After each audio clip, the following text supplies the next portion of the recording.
Yeah, we are live now, ma'am. Yes. Good evening, everyone.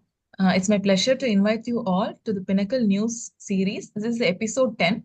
We're having this webinar on the first and third Thursday of every month from 4:30 to 6 p.m. And this is brought to us by Dr. Sampath Kumari ma'am, who's the past vice president of Foxy. And we have societies from all the four zones joining us for this informative webinar. Yes, next. Yeah. Now we'll start with the prayer song and lighting of the lamp.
Yes, Madhumita, I'll To start. introduce, No yes, problem. yes, ma'am. To introduce Dr. Sampath Kumari, ma'am. She's a professor and HOD of Obstetric and Gynecology at Sri Muthukumaran Medical College and Hospital. She was a past Okay, vice president of Madhumita. Foxy. No problem, Madhumita. We'll Yes, start. yes, ma'am. See, I welcome you all for this webinar. Webinar is on, as she told, it will be on 2 Thursdays. It is called as Pinnacle News Series. This is our 10th series. News is because we select societies from North, East, West, and South. This time we have selected Prayagraj, Gangtok, Nasik, and Mangalore from North, East, West, and South. So I thank all the president and secretaries of all the societies to accepted to join this webinar series. Today's our topic is cord prolapse. And the speaker is Deepa Tangamani and CTG speaker is Deepa. Cord prolapse, we have panel. That is every time we have one speaker and one panel. And we have today our chief guest as Dr. Varsha Basti. She is from Nasik. Can I have her CV? She is the current Vice President, Foxy Vice President 25-26, and Director of Bastai Maternity Hospital and Pushpa Fertility Center, past President Nasik, Chairperson International Exchange Committee. During her committee chair, she organized many programs. Everyone enjoyed, I think. Turkey is the highlight of her committee work. And champion of Foxy Award, Excellence Award for Foxy Chairperson. It's okay. It's okay, Yes, Sampath Varsha. Kumari. Because Yes. she is telling that there is no electricity facility. Anyway, Varsha, welcome you. And we Yeah. are really happy to have you as a chief guest. Such a nice gesture from my dearest friend Sampath Kumari. What should I say about this girl or lady with so much of humility, such a great orator, great human being, great friend, great academician, and such a great organizer also. I attended so many conferences organized wholly by her. I really wish you all the best, my dearest friend Sampath Kumari. You are the star of South. Huh? You deserve everything. Everything should, whatever you want to have, you should get it. That is my wishes and great wishes for you. Very nice topic you have selected, appropriate, and it shows your acumen. how to organize. Only one lecture and panel discussion, so nobody will get bored also. And I'm really happy. So all the four zones are included. So at a time, all are there concentrated. Prayagraj Society, Gangtok, Nasik, Mangalore. I know Praveen and many of them very well. They are good friend, and I really thank them for getting me elected, helping me elected as vice president, Foxy. And Dr. Pradeep, he really is such a gentleman. Dr. Kumkum, Dr. Devkota, Dr. Deepa, our own Nehalad and Gauri, they are really wonderful people and very active and very well read and great academician also. And expert Dr. Anjana Khanna, what should I say about this golden hearted lady? And Josna, moderator, very good. And panelists are also really great in their field. And I really love this Madhumita. She looks like the Sri Leela. And also Radhika Gaudi. I really wish you all the best. The topic CTG, the speaker is also fantastic, Dr. Deepa, and the panel discussion on managing corporate labs. Sampath Kumari, you know what to present, what to extract, and how to deliver. So I really congratulate you all and thank you so much for inviting me and giving me the honor of being a chief guest. And I really congratulate both the guest of honor, Dr. Pradeep and Dr. Kumkum Tandon also. Thank you for having me here. Thank you, Dr. Varsha. It's really thank you so much. If electricity facility is good, be that. Okay. Yeah. Thank you. Thank you. Thank you. Yeah, Dr. yeah. All the best, Sampath Kumari. Thank you. Thank you. Thank you. Need all your support. Yes. Welcome, Yes, Dr. yes. Ranjana, ma'am. Yes. Thank you. Madhumita, Dr. Kumkum Tandon is there. Chief Yes, guest ma'am. of honor. I was just seeing she had joined, ma'am. Now I think she's. Ranjana, madam, can you see Kumkum Tandon? I don't think. Hi, Dr. Anjana. Hi. Exercises are taught. Next. Anyway. Yes, ma'am. Varsha, how is the weather in your place? Both It's very बारिश हुई, erratic, so very much of erratic. storms and all. We are not Ah. having electricity from long Right. and too much of Yesterday there turmoil. was so much hailstorm and there's so much dust and so much rain. It Allahabad. rained torrentially last night. Yeah, Oh yeah. my All God. over, all over. All Yeah. over. Thank you. Thank you. We'll let them join, Madhumita. We will Yes, start ma'am. with our scientific session. Scientific session. Yes, ma'am. Okay. Sampath, I'll join after 2025. Yes, madam. I'm 30 actually in and out of another webinar But also. I will also leave. Sorry for that because मेरे Okay, battery Varsha. 5% है. थोड़ा. Yes, yes. Thank you You so told much. that. Yes, ma'am. Thank you, Varsha. Thank you so much. Thank you, ma'am. Take care, ma'am. Yes, ma'am. To them and then So moving on to our first scientific session, we have our star speaker, Dr. Deepa Tangamani, who will be talking on CTG. And we have our chairpersons, Dr. Neha Lad, who's the president of Nasik Obstetric and Gynecological Society.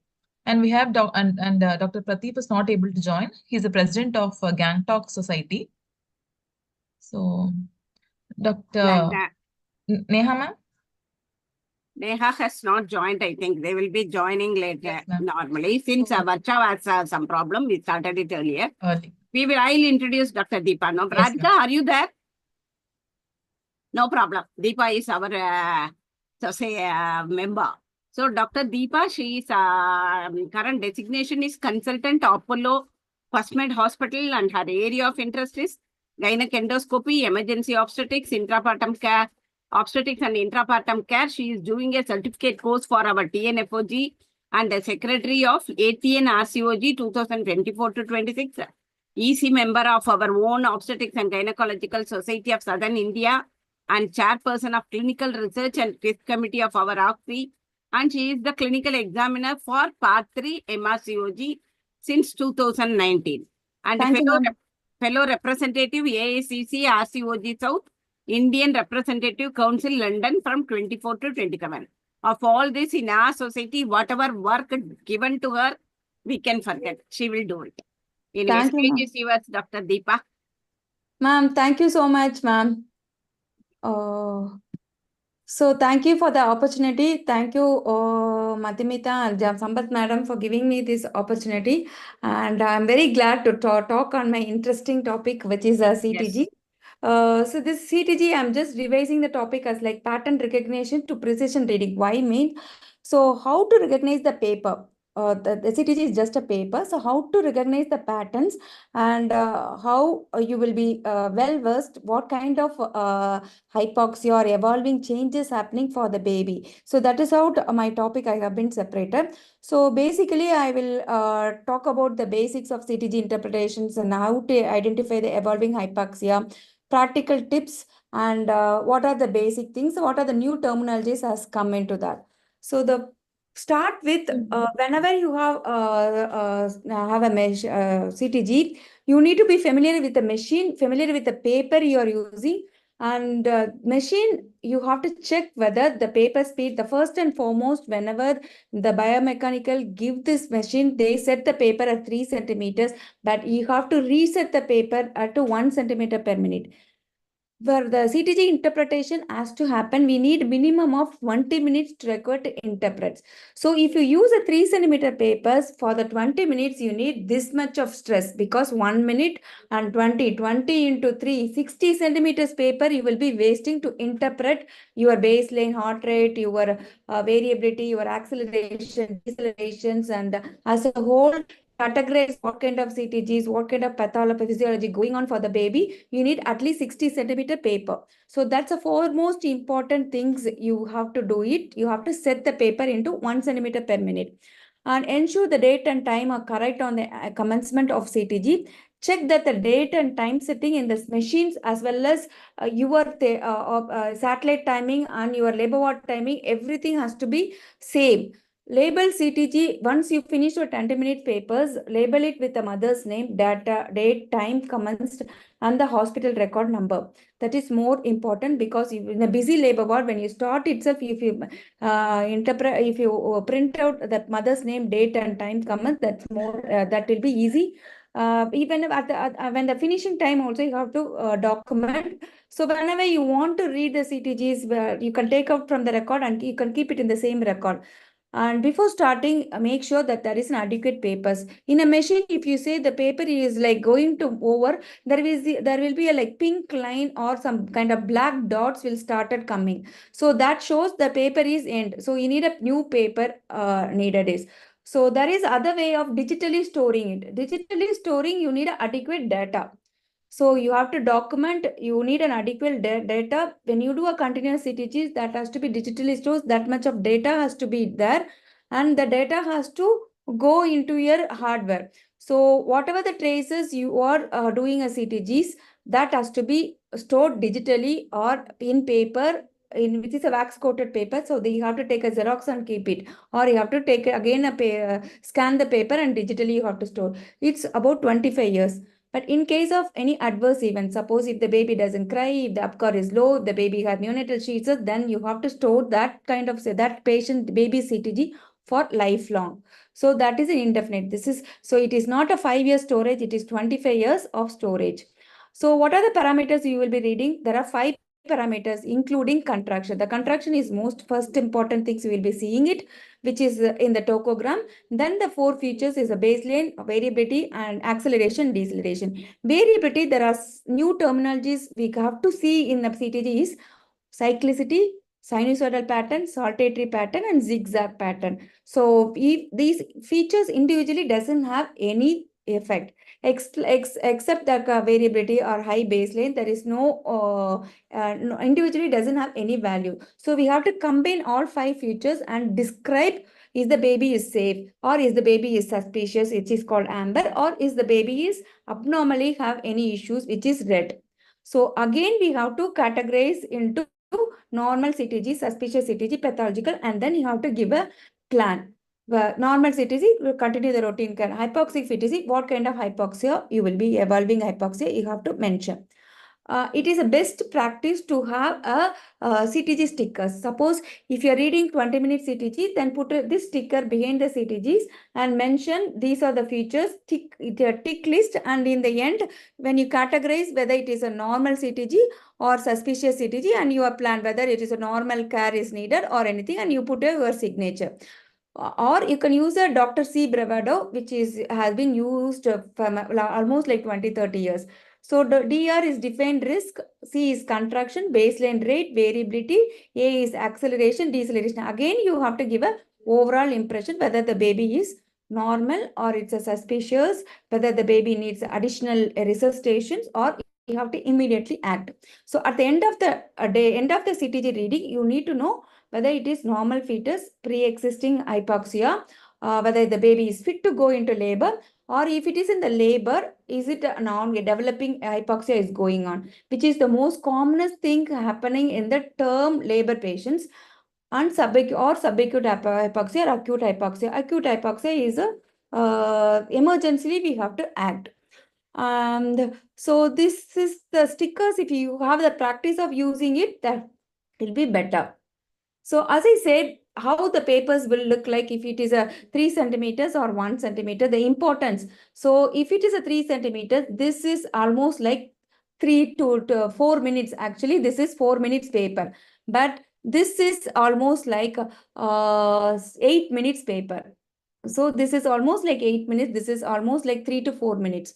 So in the 3 to 4 minutes, if you see that this kind of a thing, we know that if on an eyesight, you say the variability is less, but actually the variability is good.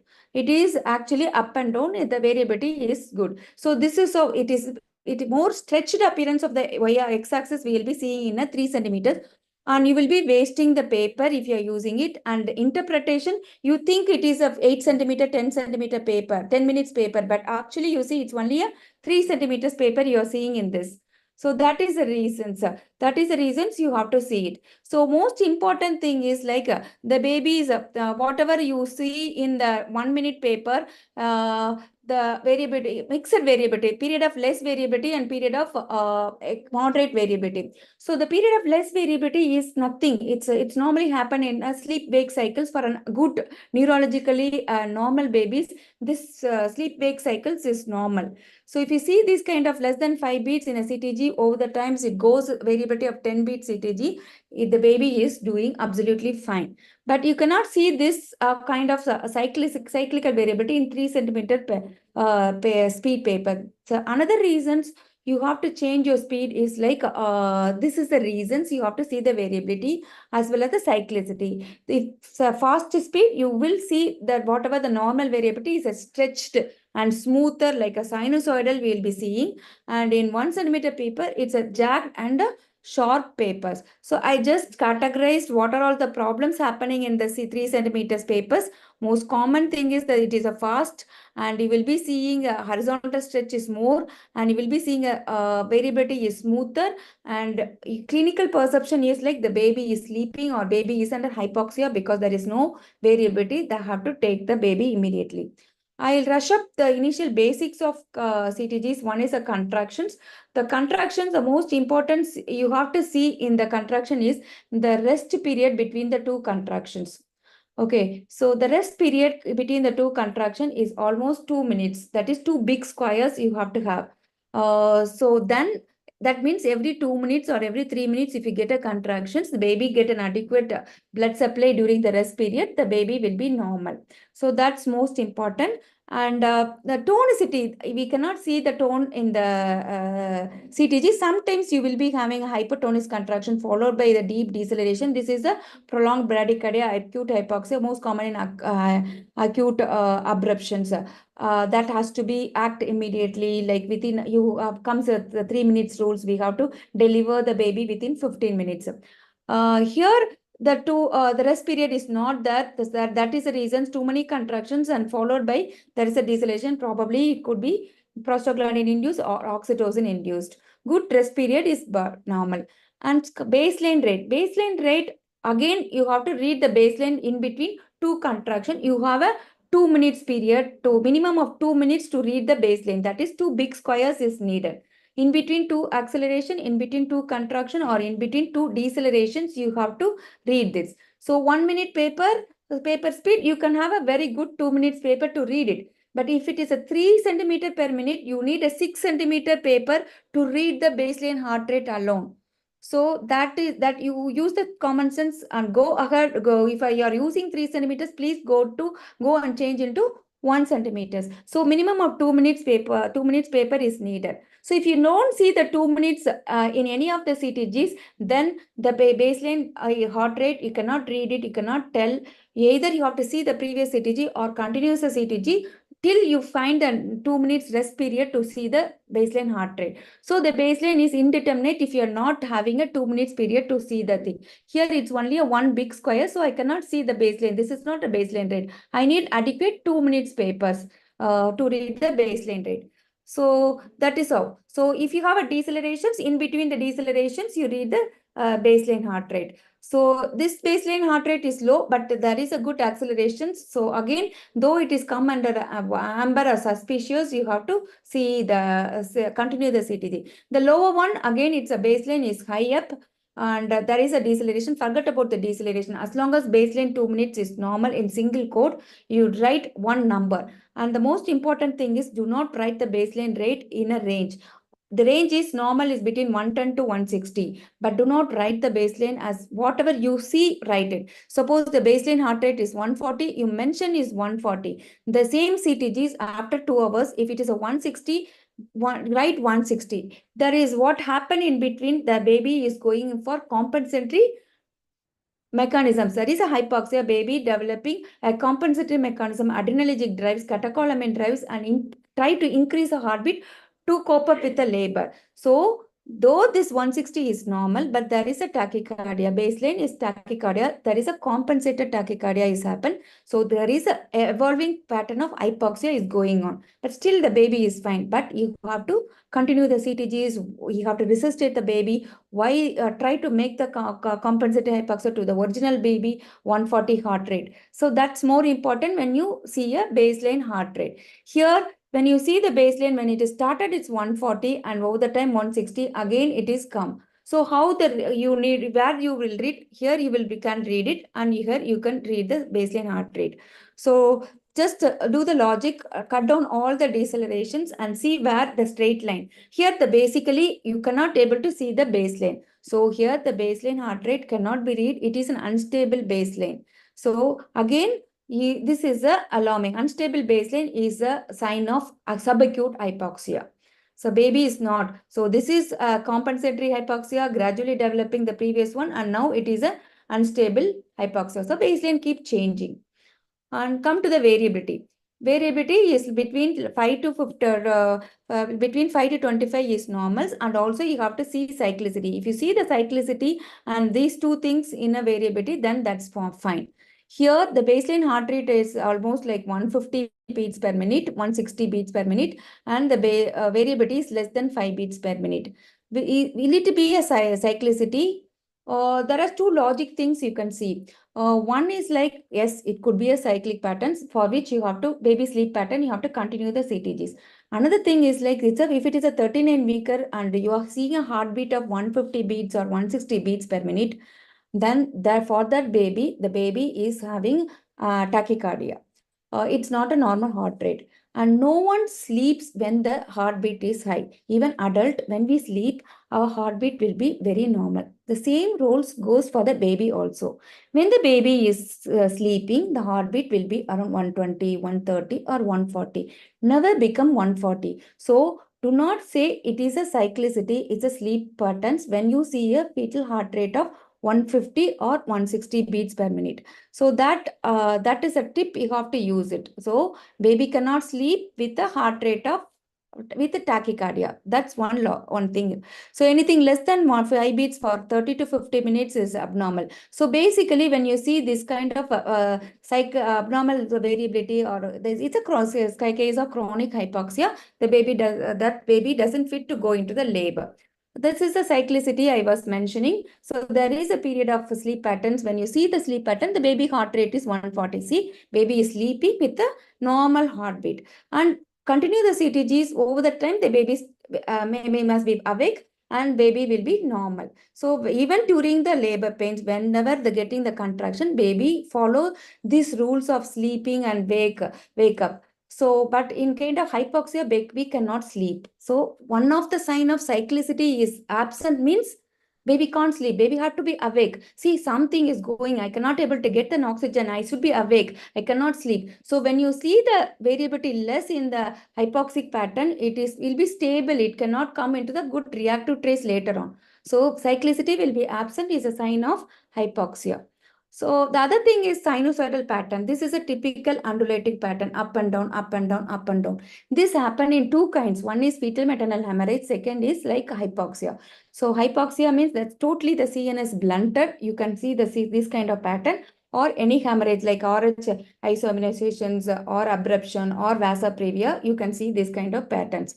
And there is something called sawtooth appearance. That is typical of the undulating pattern is sinusoidal. Here you will be having a saw kind of actions will be there, up and down, up and down. So this is common behaviors. This will happen for 20-30 minutes. It is preceded by the normal CTGs. When you continue the CTG, then again it will be normal CTG. This is a baby sucking behaviors. Baby will be sucking, yawning. This is a good behavior. So this is nothing to worry. So if you have a doubt, continue for 30 minutes and you will see normal CTG pattern afterwards. Or if you see the previous CTGs, you must have a normal CTG patterns.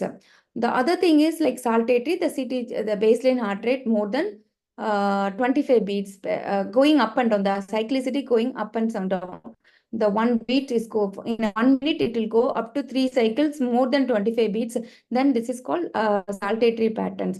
This is very, very rare. This kind of uniform more than 25 beats cannot happen in 10 minutes, more than 10 minutes, because it happened for 3 minutes or 1 minute. Even if it happens in one big cycles, then there is a chance there is a going in for neonatal hypoxia is high, or some kind of inflammation, neuroinflammation or infection.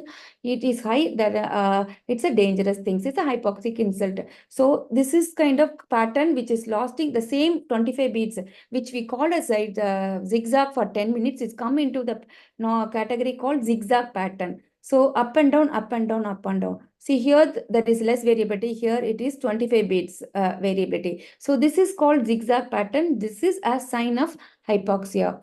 So baseline is here unstable, they say, and the variability is zigzag as well as period of less variability. It is an apathological trace. So it is a sign of infection. It is a sign of hypoxic stress. Here, the same things. It is continuing for a longer time with the decelerations. So it is a sign of, in a background of meconium strain like so some kind of disruption is there. Accelerations is up more than 15 beats, more for 15 seconds. If you see acceleration in a labor patient, that's a very good sign the baby is doing well. But do not mistake the second stage of labor. If you see acceleration, that could be a maternal pulsation, that not be a real accelerations.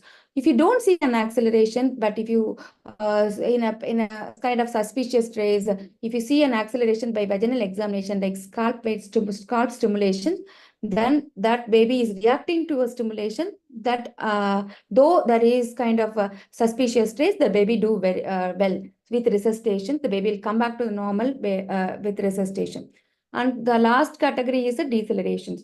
Decelerations, whenever you see deceleration, there are things you have to see is you have to see what type of decelerations. So one is early, variable, and late. So variable is cord compression, late is a uterosub. So you have to divide what is a type of deceleration and duration. Total duration, how long the deceleration has been lost. One is total duration, the 20 minutes or 30 minutes trace duration lost. And the second is each deceleration, how long the deceleration lasts, like it's coming down or coming up. This is a total duration of this is a total duration. So this is almost like less than 15 seconds decelerations. This is almost like maybe 30 seconds, 30-second deceleration, again 15 seconds. So this is the total durations of the duration of each decelerations, and whether it is coming to the baseline heart rate or not. Whenever the baby is deceleration is a one sign.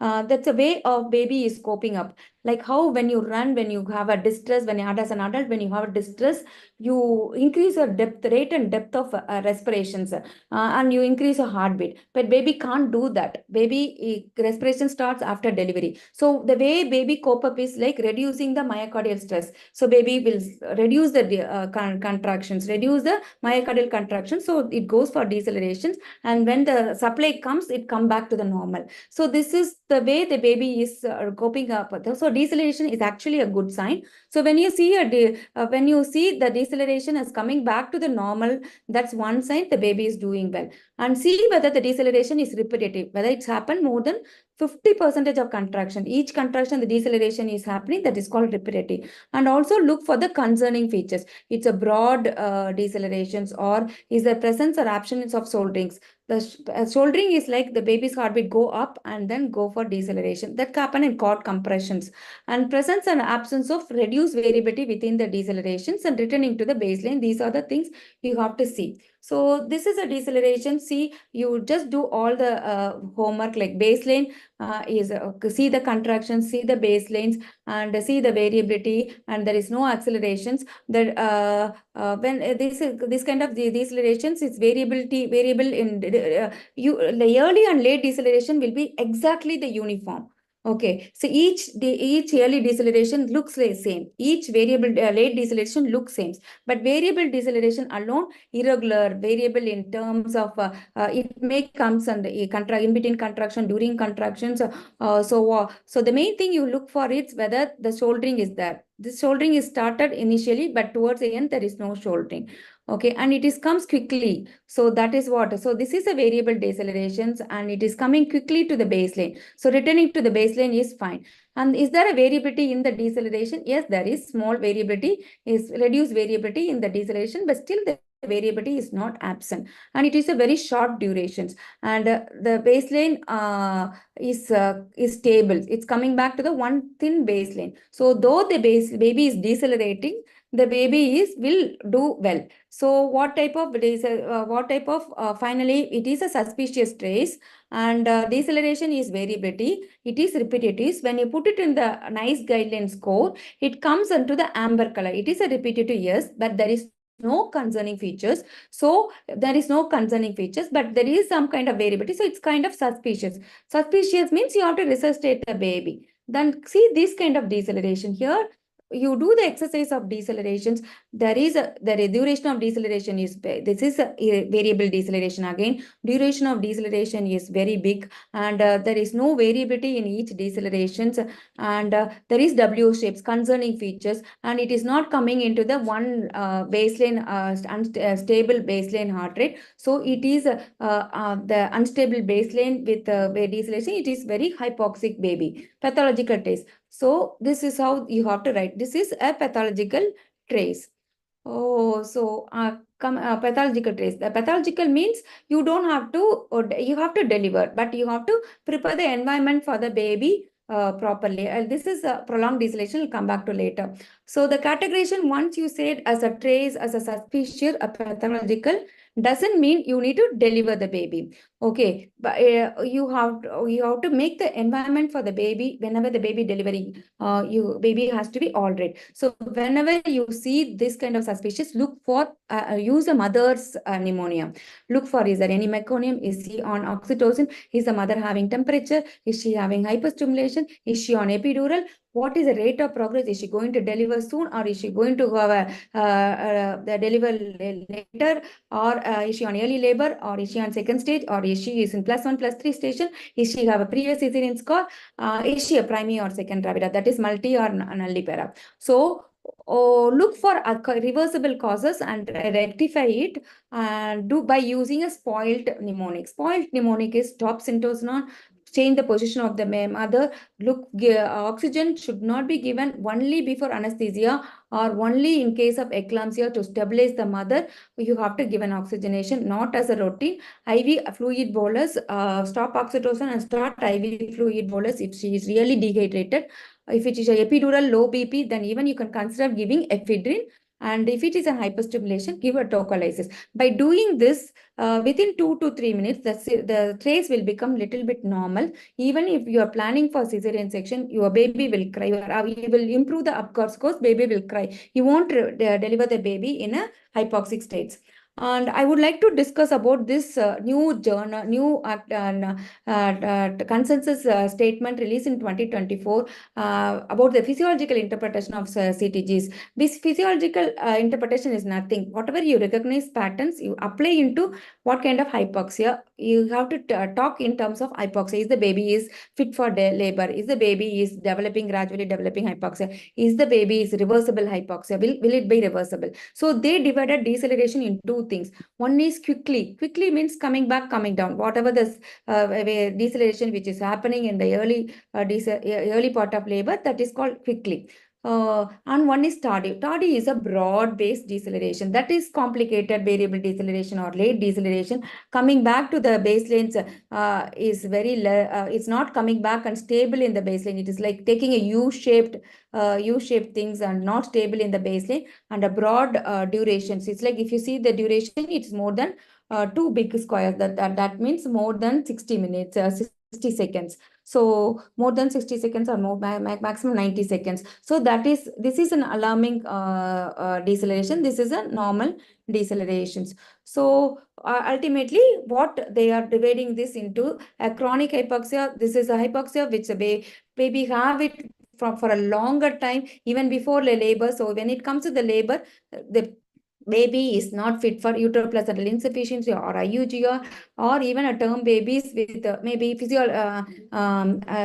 maybe the baby doesn't have enough uteroplacental relative uteroplacental insufficiency, like diabetes baby, the placenta will be big, edematous, the baby will also be big, need more thick. So these babies may not have to fit to go for labor. The second is a gradually developing, which normally very good baby with good reserve goes into the labor, and because of the labor is prolonged, baby will be having a gradually developing hypoxia, and this takes a long hours to develop. And subacute hypoxia happen in the late first stage or second stage, where the baby is most of the time is decelerating, cannot come back to the baseline. And acute hypoxia is happened within a minutes. The hypoxia, the cord will be cut down totally. Within seconds, the baby will be going in for the hypoxia. Within a minutes is subacute, and its hours is gradually, and weeks to days is a chronic hypoxia. As I said, this is a chronic hypoxia. So if you do the checklist, the baby doesn't go in for labor. So what happened in baseline is higher. Baseline heart rate is higher than the expected for gestational age. As I say, once your baby is crossed 37 weeks, the baby has to be, baseline heart rate will be between 120 to 130, not more than that. So less than 37 weeks, then you can see about 150, 140, 150, 160. And there is a reduced variability, absence of cycling, and shallow decelerations, absence of acceleration, then it's a chronic hypoxia. So avoid further stress and expect delivery if the delivery is not imminent. This is the one. It's a page to P1L1. Look the details. It's a multi, which previously normal delivery happened, 40 weeks, spontaneous delivery, contraction 3 contraction in 10 minutes, 2 centimeters bag of membrane plus. So this is 1250. The babies is normal CTGs. This is also normal CTGs because it's a non-repetitive variable decelerations. Baseline is fine and acceleration is there. There is period of good variability and less variability. So again, this is also a good, look at the baseline heart rate is 130 beats per minute. And after some times, like for 7, it is 8 centimeters, it's a baby from within 140, within 240, 1 hour, the baby gone into, the mother progress into 8 centimeters minus 1 stations. And she started having deep decelerations, but still the baseline heart rate is maintained between 140, from 130 it increased to 140, only 10 beats increase. If it is more than 20 beats from the beginning, 1 hour, then it is called suspicious trace. And see, doesn't mesmerize by seeing this is an acceleration. This is actually the mother is pushing. You are seeing this kind of acceleration kind of picture. It is called double mountain peak sign. Actually, you are not seeing any heartbeat recording, baby's heartbeat recording, because mother started pushing and she started going to, and she is going to deliver. Okay, so that is the reasons you have this kind of. Another lady, if you look into the post-dated one gel has been inserted in the night, in the morning, and So there is slowly the baby's heartbeat is changing. We are not worried about the deceleration because it is not repetitive, and still the baseline heart rate is for this gestational age 140 is fine, but 150 there is some kind of tachycardia. This you know that this baby is going in for compensatory hypoxia, and you 450 if you see it is going for 160 beats per minute and started having the hypo decelerations. So 160, and towards the end baby had more frequent decelerations. But what you supposed to do is you have to see the progress of the labor, whether she is 8 centimeters or 9 centimeters, is she going to deliver. Then rise it baseline alone with normal variability and stable baseline. The baseline is stable. Then they likely to respond to your they likely to respond to your resuscitation conservative message. What is that conservative message? You are spoiled. So stop syntosnon, they change the positions from the supine position to the left lateral position or sitting positions, or if you have an if she is dehydrated, give her IV fluids, because O is not available here, because she is not eclampsia where you need, or you are not going to give a general anesthesia where you need an oxygenation, and change the left lateral position and tocolysis. If the contraction is too heavy, or if the deceleration is going in for pathological, even you consider doing for tocolysis. So see at the end of the delivery, you see the cord pH. Cord pH is 7.2. Though you think it is a pathological CTGs, and pH is 7.2 and base excess is -6. The baby's upcar is good. Baby was in mother's side. And the other one which has gone into the typical pathological is a decompensated phase. Why it is a decompensated phase? Because it is unstable. There is a prolonged, the baby, first of all, baseline, it is not coming, reduced variability in the all the decelerations, and towards the end, there is going in for terminal bradycardia. So this needs an urgent intervention to reverse the hypoxic insult. Delivery should be expected if no signs of improvement is seen with your resuscitation, or delivery is not able to do it. This is a second stage CTG, so full dilatation, 0 station, epidural, active pushing for 1 hour. So here the baby is not coming into the baseline at all. But if she is going to deliver, then fine. If she is not going to deliver, even in the second stage, you have to consider tocolysis, or you stop pushing. Ask the mother to not to push. If she has an ability to push, you can even give an Entonox so that she will relax sometimes. If she relaxes, then retroplacental pool happen during the relaxation phase, and the condition may improve. Or you can even give a tocolysis, reduce the contractions, and deliver little later by operative vaginal delivery, or if the condition normal, then deliver her. So that's what. So if you deliver, do resuscitation and deliver. And the one most important condition I have to discuss is, like, this is my last slide.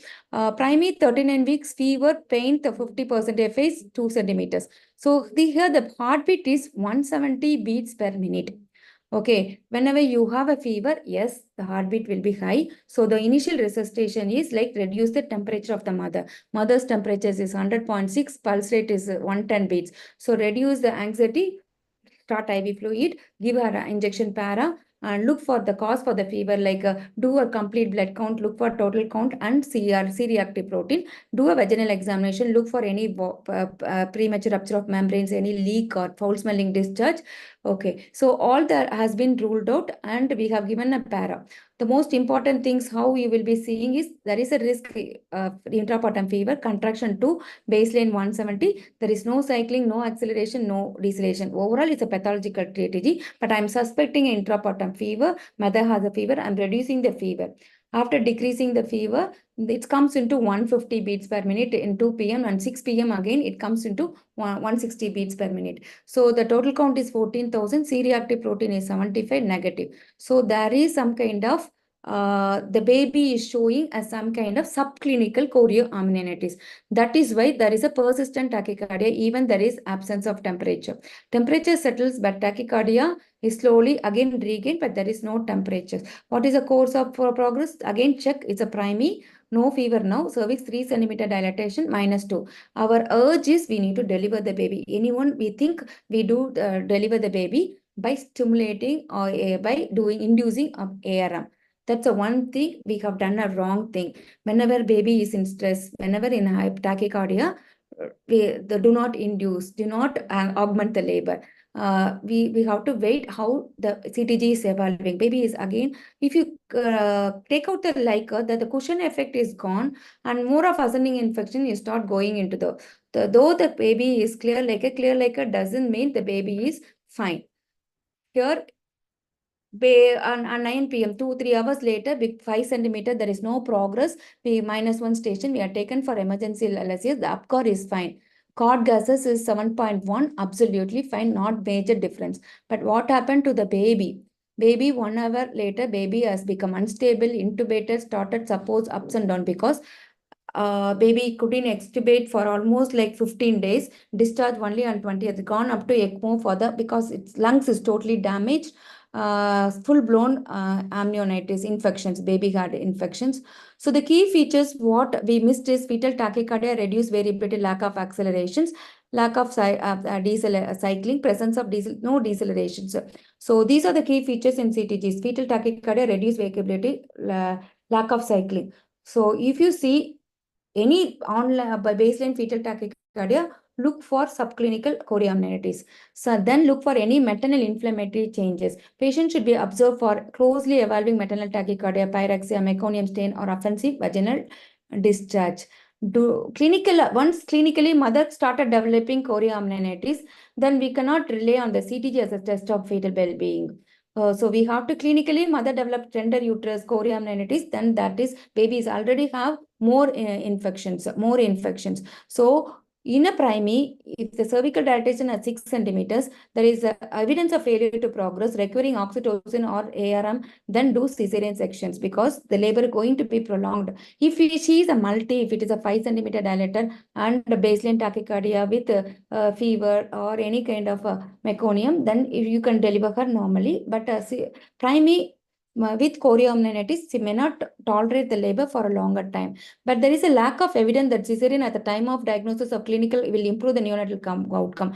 But there is a significant association between the duration of chorioamnionitis and 5-minute upcore and mechanical ventilation within 24 hours. So what went wrong here? We failed to identify.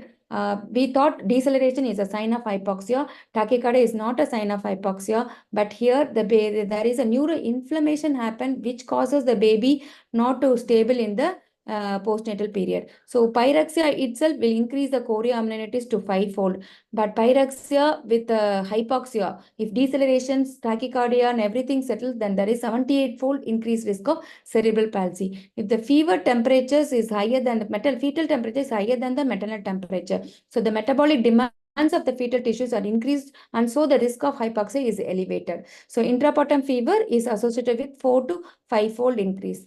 The final one is like hypoxia. The hypoxia one, acute hypoxia one, you saw on my left side is like a pH, right side is pH drops by acute hypoxia. The other one is like going to improve. That hypoxia will going to improve. So that because of the epidural analgesia. So whenever you see acute hypoxia, that hypoxia decelerations more than 3 minutes, then you have to rule out 3 accidents: scar rupture, abruption, cord prolapse. If there is no irreversible causes, any scar rupture or abruption, you have to deliver immediately. If it is a reversible causes, 2 iatrogenic causes, hyperstimulation, maternal hypotension, you can then apply your 3 minutes rule. Poor fetal reserve. The second one, we thought it is a good fetal reserve, but again, I can say this is actually again may not tolerate the labor because it started with a high fetal tachycardia, already 1 decelerations, and during the deceleration arm, the baby have reduced variability and gone up to 80 beats per minute. So this is also cannot tolerate the labor. Again, you maybe go for compensating hypoxia, have compensated tachycardia, again another few minutes later have a prolonged deceleration. So both, if you have a poor fetal reserve also, you need to deliver as soon as possible. If it is a hyperstimulation, then you can apply a 3 minutes rule and deliver the baby. So always immediate, whenever you see a prolonged tachycardia, prolonged bradycardia, do vaginal examination, do abdomen examination, look for tonic contractions, rule out abruption, rupture cord prolapse, rule out hyperstimulation, stop Synto, remove PG. If it is a hyperstimulation, give terbutaline, shift to OT, And if the prior CTG is normal, good variability in the first 3 minutes, no decelerations, then the reserve is good. If there is any concerning features like variability loss or deceleration or fetal heart rate goes beyond 80 beats per minute for more than 3 minutes, they are the things are poor reserves and you have to deliver early. So take home message is it is not a standalone test. You need to understand the pathophysiology. What's happening to this baby? Is this baby is going to go into labor smoothly?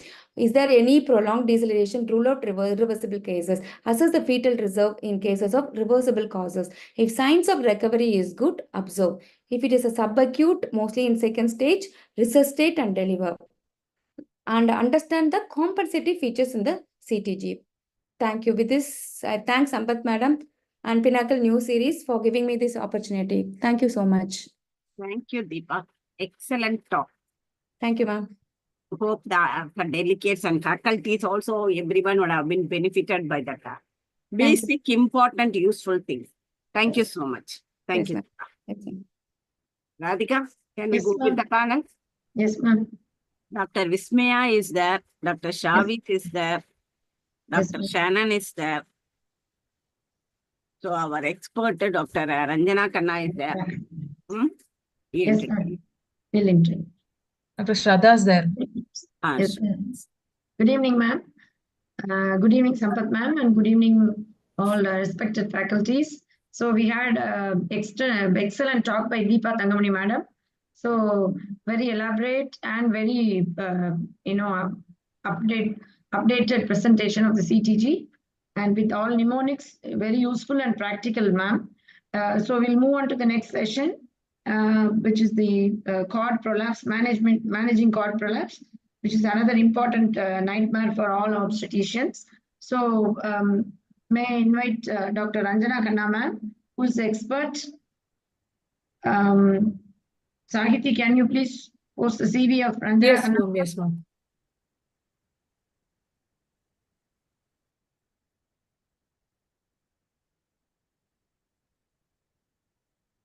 So Dr. Anjana Khanna ma'am has been the National Vice President of FOXI in 2017 and ICOG Governing Council member 2021 to 25, and she's a President Allahabad Menopause Society from 2025 to 27, and a Vice President of UPCOG 2025 to 26, which is the current year, and she's also the Executive Member of National ISOPAR 23 to 25, and Founder President of ISOPAR Pragya Raj 2021 to 25, and President of Allahabad OG Society 2013 to 17. And she's also been the organizing chairperson for the National Proxy Conferences, Scientific Sangam Prayagraj, Obstetric Dilemmas, BOH Trilogy Delhi in 2017, and also the organizing secretary, National Proxy Conference, Salma 2016 and Allahabad 2016. Faculty at national international conferences, IMA refresher courses, delivered the prestigious Dr. Prabha Malhotra oration in UPCOG Lucknow. She is the author of many articles and chapters in various books. Welcome, ma'am. Ranjana Khanna, ma'am. And I welcome Dr. Joylene, ma'am, who is a consultant obstetrician gynecologist and a laparoscopic surgeon. And her areas of specialization include high-risk pregnancies, adolescent gynecology, and preventive gynecology. And she's undergraduate, postgraduate medical teaching faculty, state trainer for obstetrics in emergency comprehensive life support, and medical stimulation adjunct faculty, active member of Mangalore Obstetrics Society, National Fox Critical Care Obstetrics Committee, PCOS Society of India, and WALS. And Foxy approved critical care obstetrics trainer and trainer for PHC medical Okay, ma'am, don't take the Welcome. trouble, we get exhausted. Thank you so much. Welcome, Joylene. Welcome, Joylene. The panel members, Dr. Meera. Meera is not there, I think, Radhika. Yes. You go with the Okay. next. And welcome Dr. Shannon Fernandez, who is Associate Professor OBG, Father Muller Medical College.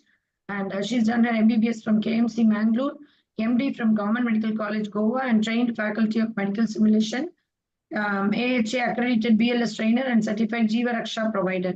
And she's the author of several articles in national and international journals.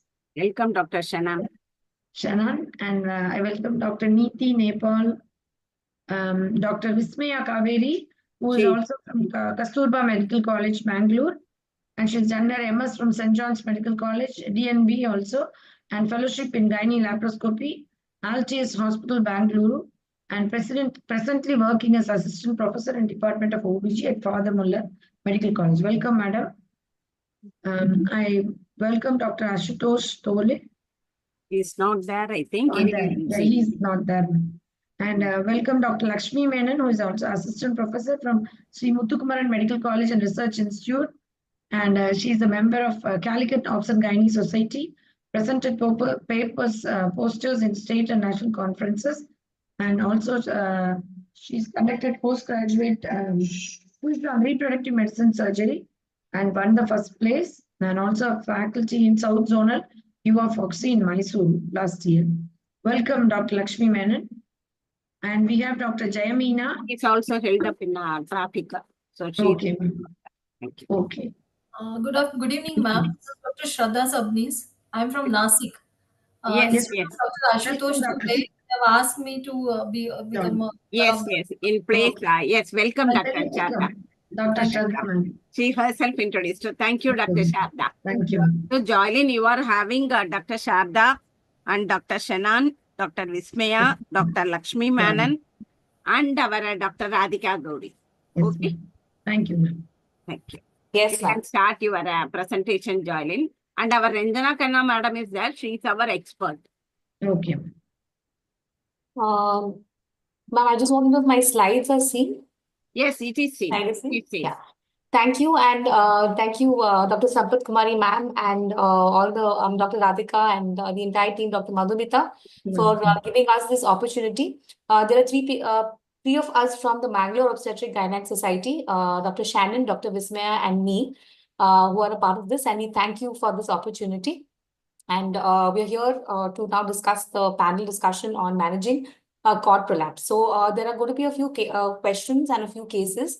And the panelists, whoever are there, I would like them to just, answer the questions. Joylin, 1 minute.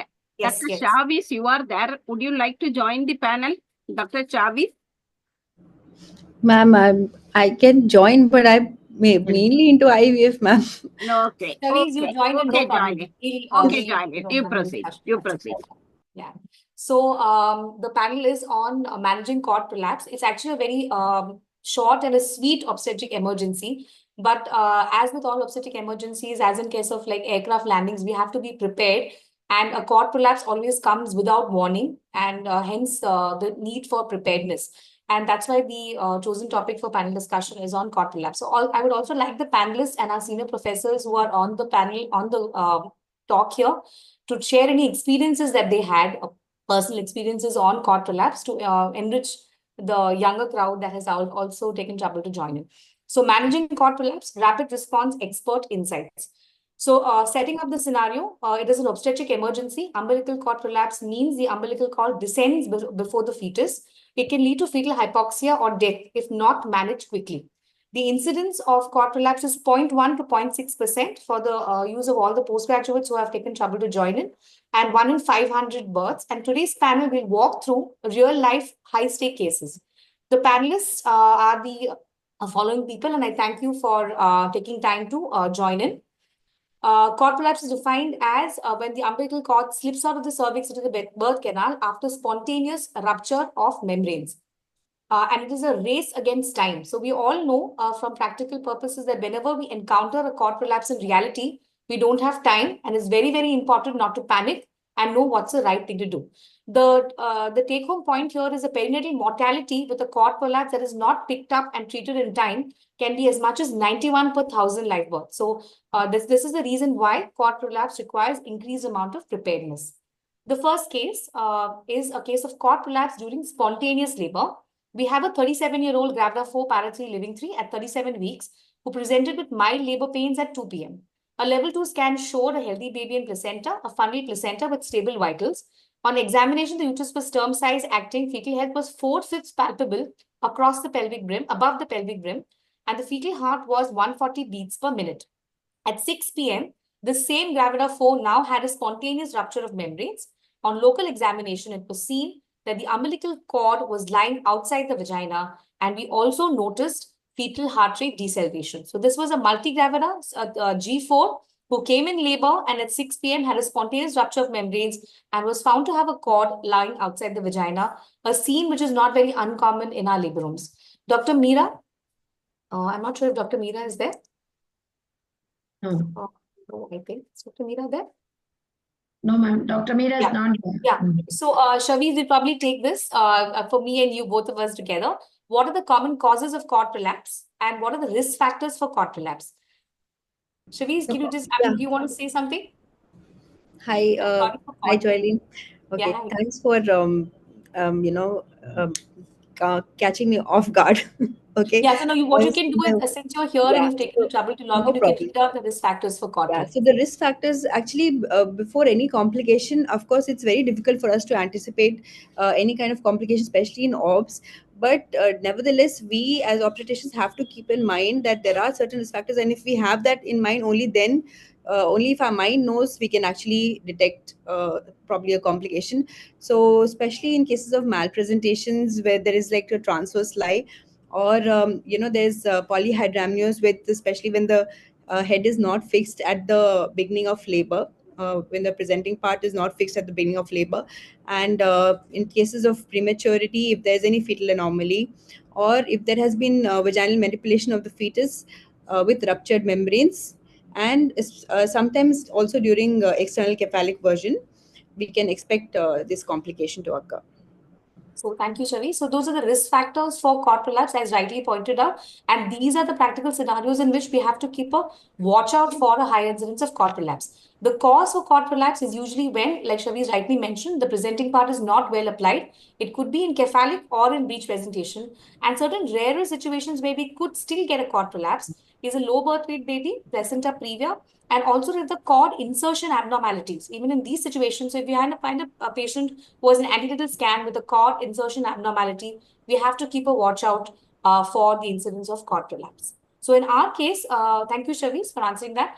In our case, our patient was immediately put into knee chest position and she was taken for an emergency C-section and the baby was born with a good APCA.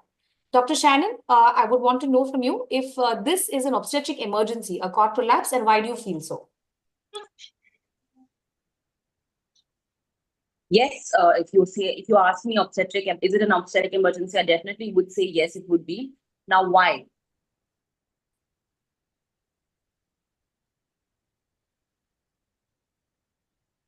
Cord is coming out. When the cord comes out, the first thing that occurs is a vasospasm. That it can get Dr. Shannon, you between are the pelvic bones or between the presenting part and the cervix. The blood flow that connectivity is not with good. the blood flow that is going to the baby, and that results ultimately in fetal hypertension. This is why it is an obstetric emergency, as Dr. Joylene had initially said. Yes, it is.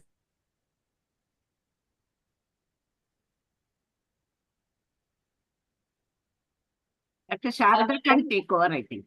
Yeah, so this is an obstetric emergency because the fetus is in danger. And the reason Dr. Shannon pointed out is there are three causes for dangers in cord prolapse. One is hypoxia, second is cord compression between the presenting part and the birth canal, and third is vasospasm.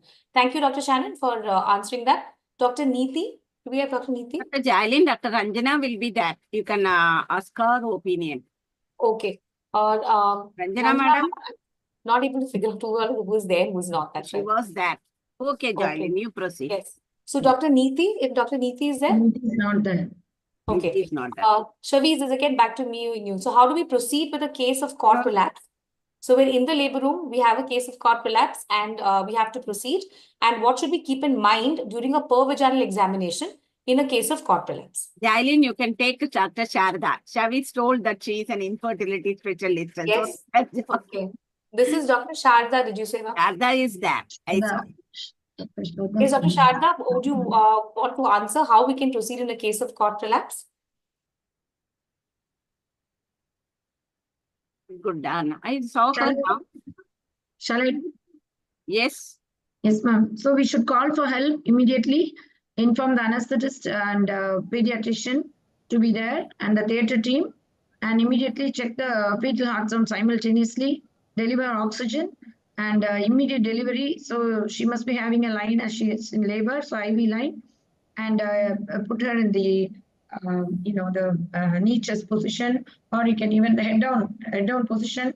And another thing is we can also fill the bladder up so that the head, the thing may not come down. And just prepare the OT and move her straight into it. Within 3 to 5 minutes, the baby should be delivered. And it is a category 1 Do section. you reposit the cord, Dr. Gauri? Yes, ma'am. Do you consider reposition of the cord inside the vagina? Gently relieve the pressure on the cord and gently with our gloved hands. It's best not to handle the cord excessively, and it's best not to remove the hand. Just deposit the cord inside the vagina. So it's known that overhandling of the cord has to be avoided to prevent vasospasm. However, there is a maneuver called as a manual relief of compression, in which, ma'am, the presenting part and the cord has to be cradled by pushing the presenting part up. So to your question, ma'am, whether the cord has to be handled, no, any excessive handling of the cord has to be avoided as per the Do you Pinnacle deposit the cord inside the vagina? Not handling. No. No. Yes. But if you can lift up the presenting part and gently push it in, that is something that is a part of the Green Dot guidelines. Also, there is a question, ma'am, whether we should check for cord pulsation in cases where the cord is completely out of the vagina, whether we should. Best not to. Yeah. So there is a school of handle it. thought that used to say that if you want to check whether the baby is going to be okay, then you check on the cord pulsations. But that is again a complete no. No. Yeah. Thank you, ma'am. I'm not sure Sanjana ma'am is. If the delivery is imminent, would you still go for a cesarean section or you will hasten the delivery? No, we would, if the delivery is imminent, like as if within the next few minutes and the patient is fully dilated, it's always wise to deliver the patient vaginally. The ABGAR scores and the outcomes are better. So during PV examination, we avoid excess handling of the cord and avoid reposition of the cord in answer to the question that ma'am asked. Our slides are not moving. Thank you. Yes, ma'am. Sorry about that. Yeah, so the next case is a case of cord prolapse in twins. This is also a very common scenario that we see in in practice. And what happens is a multi-gravida with a twin pregnancy. The first twin has been delivered vaginally, and we diagnose a cord prolapse when we have the second twin or twin B for delivery. There has been a spontaneous rupture of membranes, and just before the twin B is to be delivered, there has been a cord prolapse. Dr. Vismaya, do you know of any maneuvers that can relieve cord compression while shifting the patient in case of a cord prolapse? So when we have noticed that there is cord prolapse on PV examination, at the same time to relieve the cord compression, we can manually push the head upwards slightly and then put the patient on knee chest position, which relieves head cord compression. Also, we can, if at all the patient is being shifted from a periphery, the patient can be put in left lateral position with a pillow underneath the left hip, or in Trendelenburg position where head low position is maintained. This relieves the compression on the cord. So these maneuvers can be tried. Yes, so thank you for that. So one was, of course, the pushing of the presenting part and cradling of the cord. The various positions Dr. Vismaya rightly mentioned are the knee chest position or on all fours, the Trendelenburg position. And this is called as a modified Sims position, where the patient is put prone and with a pillow below the left hip, giving a left hip elevation. And these are positions in two conditions. One is when you're shifting the patient from the labor room to the OT to relieve compression on the cord by the presenting part with the help of gravity.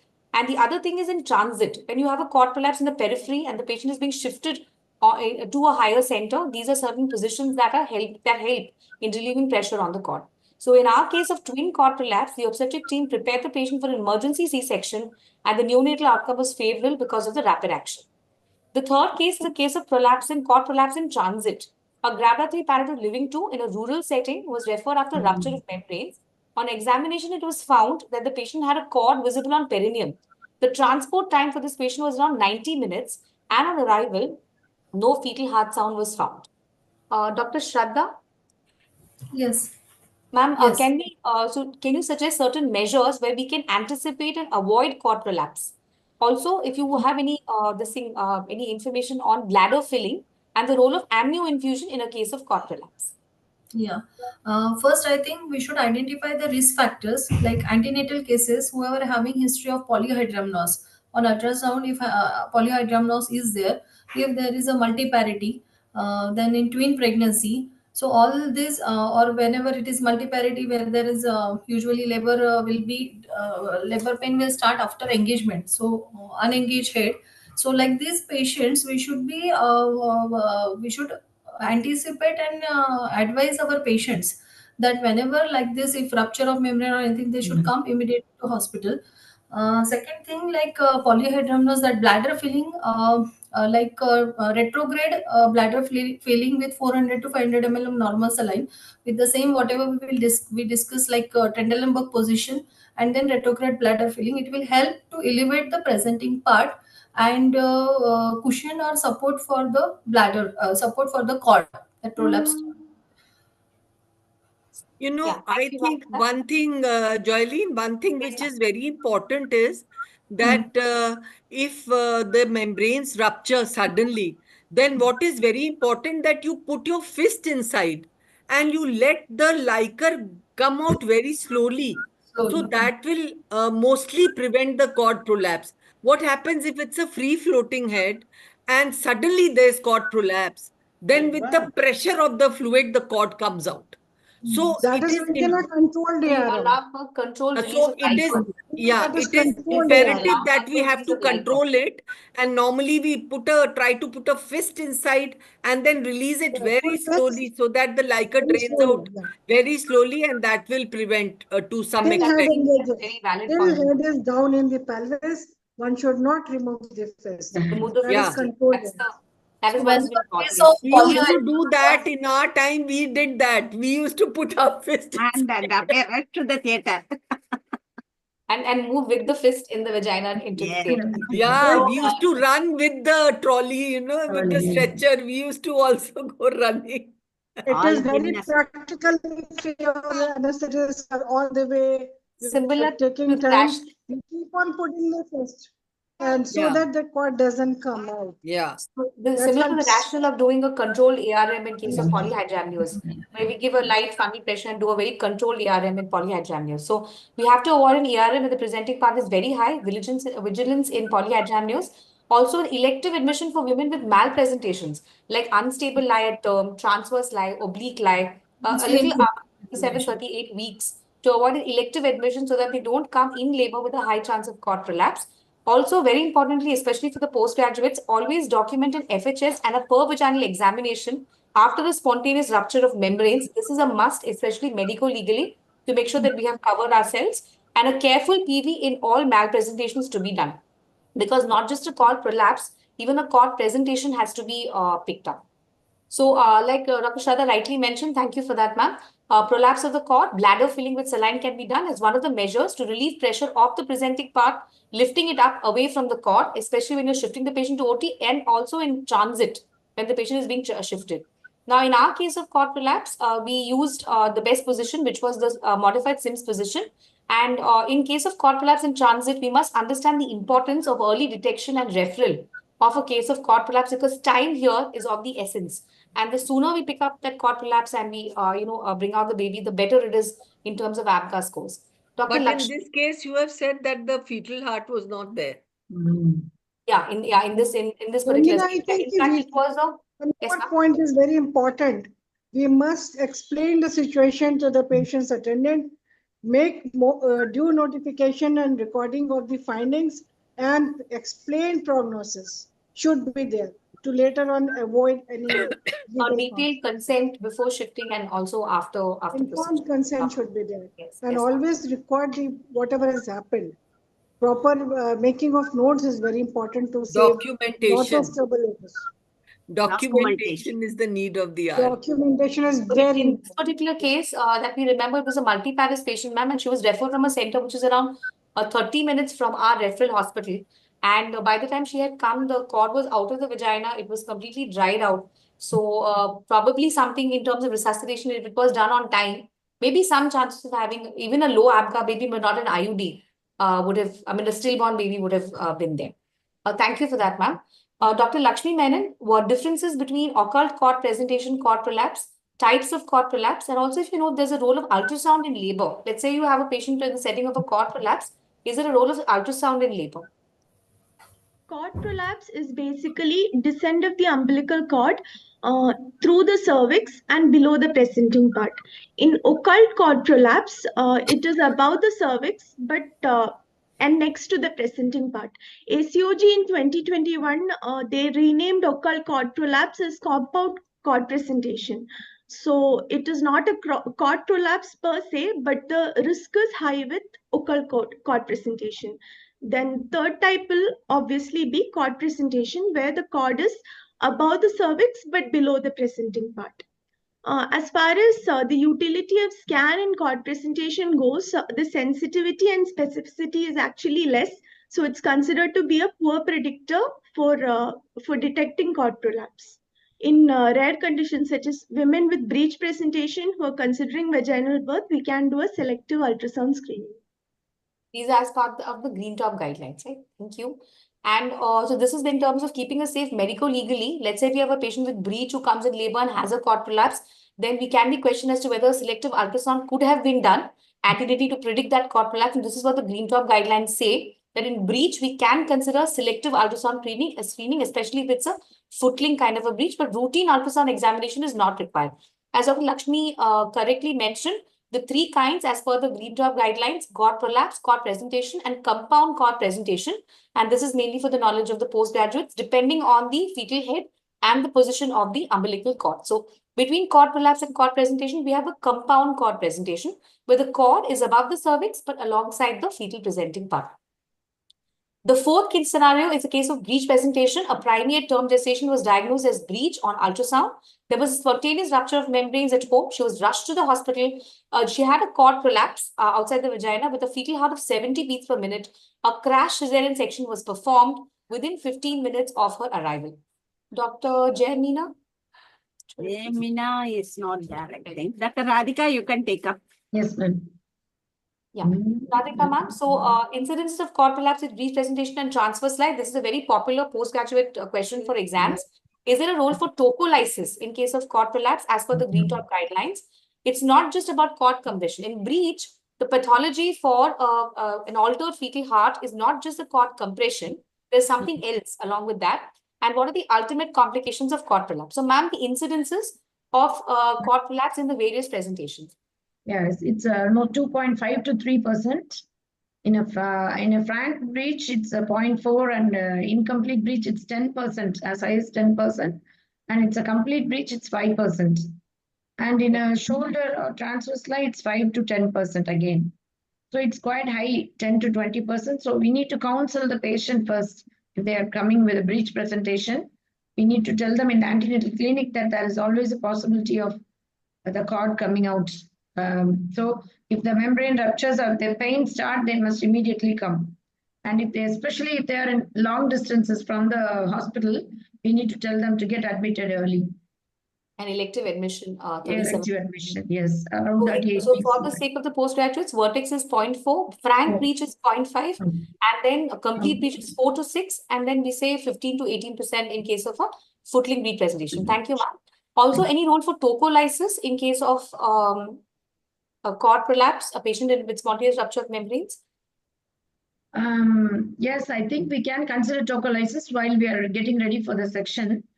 But I think, but in the UK, because the guidelines are from UK, there they use the terbutaline. I think we don't use it here. So if the terbutaline is there, we can use it. Otherwise, I don't think it will take some time. In practice, I think most of us don't use this. But it guidelines say that if after mechanical decompression, after using the saline bladder infusion and other all four positions, if there is still time in shifting the patient to a C-section, then we can consider tocolysis. Especially if they are in labor, yeah. In breech presentation, and if there is a cord prolapse, there are two pathologies. One is cord compression by the presenting part. The other one is this, ma'am. Vasospasm. Yes, because of the temperature change. So the umbilical cord is cradled in the warm fluid, in the amniotic fluid, and as soon as it's exposed to the outside temperature from the vagina, there is instant vasospasm. And that is the additional pathology in breech, why there is exaggerated fetal compromise in cord prolapse, which is associated with breach because there is a change in the temperature. Also, the complications of cord prolapse. Yeah, complications. I think the fetal mortality is the first thing we should consider, and it's absolutely devastating to the patient. And then obviously hypoxia, HIE, and cerebral palsy, and fetal distress. And metal, there could be infection, injury, but I think mostly the fetal complications are more. Yeah, and if there is a long distance and there may be metal infections, but if there is a polyhydramnios sudden rupture and then the cord prolapse, then I think the hypoxia and stillbirth are more common. And perinatal mortality is as high as 91 per thousand live births. Yes. Actually, we have seen 3 or 4 cord prolapses where only once it was saved. Between 10 years, I've seen from my MBBS to in the last 30 years. The in-house cord prolapses that happen in our labor rooms, they generally have a good outcome. Yeah, exactly. Okay, if there is oligoamnios and there's cord compression, so can all the panelists give their opinion on their take on amnio infusion in current obstetrical scenario? Transcervical infusion, like Transcervical, yeah. transcervical catheter, we can keep, and we can infuse at least 400 to 500 ml of normal saline, so that it will create space or give some fluid cushion It puts to the pressure off the cord. Will get avoided. Yes. But is it being used? Though it used to be done initially, but now I think there is no role in modern obstetrics. Modern obstetrics, mainly because Joylene, you had initially talked about amnio infusion, but then it so that was just a food for thought, ma'am. Yeah, that's why I just brought it it out again. Yeah, so in oligohydramnios, yes, but there have been certain studies and lectures where people have discussed whether there is a role. But in our center, we used to do this amnio infusions for oligohydramniosis, but we realized that the outcomes are not different, and the risk of chorioamnitis, which is a very dreaded complication. And So hence, theoretically, it seems a feasible option, but practically, it is not so much. Yes, absolutely. I So think, at the time of delivery, like the patient, the head, full dilatation is there of the cervix, and then there is cord compression, and then you feel that in another 3-4 minutes that the head will come out. Then maybe if we can give, some amount of fluid, some saline or ringer can be infused, then in that case, it could be helpful in relieving the compression and delivering the fetal head. That's a valid point, ma'am. In the same case that you mentioned initially, where there's imminent delivery. Yeah, where the patient is about to deliver, there it could have some role. Yes, ma'am. Those days for meconium stain liquor we used to do in those days, 2000. And even meconium stain liquor, right. But I think it is only useful when the patient is already in full dilatation. Yes, ma'am, active labor and...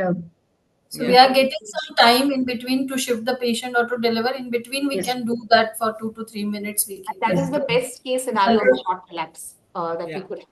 So in our patient with a brief presentation on cord prolapse, a crass cesarean section was done. And since it was an in-house case and we had we were very quick in acting, we were able to do this within 15 minutes. So the take-home messages from the panel and that almost all the cases mentioned are that early recognition and team preparedness is very enough. Is very, very much required. In fact, in the Green Top guidelines, it mentions that simulation and fire drill evaluation, or there was a safe study done, and it mentioned that in all the obstetrical emergencies, conducting an obstetric drill for the labor room staff, the postgraduates, the nurses, especially in these situations, like an aircraft scenario where we are preparing for a crash landing, preparing for a cord prolapse in terms of having fire drills at regular intervals. And this is a practice that we follow at our hospital. We're not an exclusive obstetric hospital, but we do have this practice of performing fire drills for just the 4 basic obstetric emergencies. That is preeclampsia, PPH, shoulder dystocia, and cord prolapse. And hence, we are trying to equip our staff and postgraduates for this emergency. And that's one take-home message of being team prepared. The knee chest to Trendelenburg position helps in relieving pressure. Cord prolapse is nothing but time sensitive. It is a time sensitive rescue, and drills help in improving the outcome. It's avoidable if we know the risk factors, when to anticipate a cord prolapse in what situations. And for our postgraduates and residents, always remember to check the presenting part after a spontaneous rupture of membranes, document a pervaginal examination and document the fetal heart rate. And don't take a spontaneous rupture of membranes, even in a primary gravida with a cephalic presentation, lightly. There is something suggested in the Green Top guidelines called as upward pressure on the presenting part, and it is said to be kept in minimum in a patient. Especially, we have this habit, and I don't know whether we learned it from our seniors or we developed it by ourselves, where we do an ARM and we rupture the membranes and we lift the presenting part to allow the liquor to drain. So the Green Top guidelines interestingly mention that this is not to be done. Never lift the presenting part upwards and allow a displacement, because you're giving way for that cord to actually come down, and even for cord compression. And in established labor or cord presentation, let's say you did a PV, the membranes are intact, you fed the cord, there's a cord presentation, a cesarean section is usually indicated as per the RCOG and the Green Top guidelines. So don't be tempted to do a rupture of membranes if you have a cord presentation. And in most cases, operative or a quick vaginal birth, and like Ranjana ma'am rightly mentioned, if it is a possibility, the patient is dilated, you can have a quick, even an operative vaginal birth, go ahead and do it, because this would help to relieve the pressure on the cord. And also internal portalic version, breech extraction, if possible, in a multigravida twin delivery, then that again has to be attempted. We just have to measure whether the time to do a C-section or the time to attempt a vaginal birth is going to be more, and then take a call as to what needs to be done. And whenever you have a patient with a spontaneous rupture of membranes, abnormal fetal heart rate pattern, never forget to rule out cord prolapse. Dr. Deepa, in a very elaborate talk, mentioned the irreversible causes of fetal deceleration and acute hypoxia. And one of them, abruption, rupture uterus, and other one was cord prolapse. So that's an important take-home message, that whenever you have an abnormality in fetal heart rate which you cannot explain in a rupture of membrane, do not forget to rule out cord prolapse. So with this, I would like to ask Ranjana ma'am, Radhika ma'am, Sampath Kumari ma'am, and all the other seniors on the panel here, if they have any advice for the other staff who are there on the panel. And I thank you for this opportunity. Yes. I just feel that in the labor room, we have to be very vigilant and never take any patient lightly, because when complications begin, they leave you totally flabbergasted. And always, always do a pervaginal examination after a rupture of membranes. Be very careful. And of course, if you feel that there is cord prolapse, then immediately just try to relieve the pressure of the cord, shift the patient for cesarean. So never hesitate to do a cesarean if it can save the life of the fetus. But then if the patient is in full dilatation, then by the time you take her for a section, by the time the anesthetist anesthetizes, it will take more time. So we should try to pull the delivery through. And in that case, a slight role of amnio infusion could come in. And that's it. Cord prolapse is an emergency, and it has to be dealt with a sharp mind and alert hands and alert mind. Thank you, Dr. Ranjana madam. As Joylin was telling, it is the skill labs. Now we have a lot of skill labs. The cord prolapse has to be included and it has to be demonstrated, as she told, for all the juniors and the house surgeons. Yeah. Each case is a high-risk case. That's all. Nowadays, no separate exactly. high-risk case. You can't say that this is a normal type of a case, because when she becomes abnormal, you can't say. Can't predict. Yes. So most tricky subject is obstetrics. Yes, ma'am. Absolutely. Satisfactory subject, madam. I will we are doing for 2 lives. Yes. And now I feel the new generation is trying to distance themselves from obstetrics. But Yes, we will pull them. They are going in for to take fetal obstetrics medicine. anymore. They are going in for IVF. They'll do everything, but they don't want to do obstetrics. And we have spent our whole life doing obstetrics only. But it is We will pull exciting. them, madam, that they will come. Younger generation will come to that obstetrics. Anyway, Joylin, wonderful moderation. Very nice, Joylin. Good It was expert. very crisp. You know, the type cord prolapse needs action. You were full of it. She was full of gusto. And you really managed the show beautifully, Joylin. Fantastic. 4 cases, fantastic. Thank you. Really, I thank all the president and secretaries of Dr. Prayagraj, Gangtok, Nasik, and Mangalore, and the wonderful talk by Dr. Deepa on CTG, and the panel. Really, Joylin has done a wonderful work, and Dr. Ranjana ma'am. She has put her expert points. and good interactions with Dr. Shannon, Dr. Vismaya, Dr. Lakshmi Menon, Dr. Sharda, and Dr. Radhika. And thanks to our MOCs, Dr. Radhika Gauri and Dr. Madhumita. And thanks to the delegates. We have 100 registrations. Thank you so much. Thank you to all. Joining. Thank you. Thank you, Sharda. Sharda is our late entry. Anyway, thanks for our to replace someone. She has come. Anyway, thank you, Dr. Sharda. Thank you. Thank you. Thank you, ma'am, Rachna, ma'am, Sampath Kumari, ma'am. It is nice